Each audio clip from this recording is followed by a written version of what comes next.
ایران پر تیسرے روز بھی امریکی اور اسرائیلی جاریہ جاری ہے۔ رے شہر میں گنجان آباد علاقے کو نشانہ بنایا گیا۔ ایک ہی خاندان کے 6 افراد سمیت 10 افراد شہید ہو گئے۔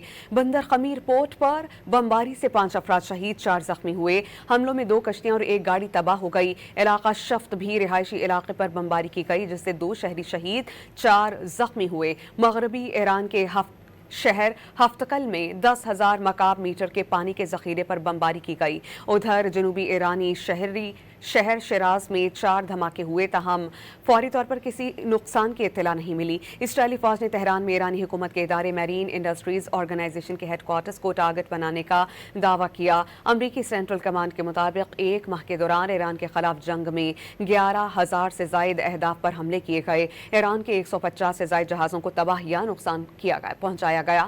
صہیونی اور امریکی جارحیت میں شہید ایرانیوں کی تعداد 2076 ہو گئی۔ 216 بچے شامل ہیں، 26,500 افراد زخمی ہوئے۔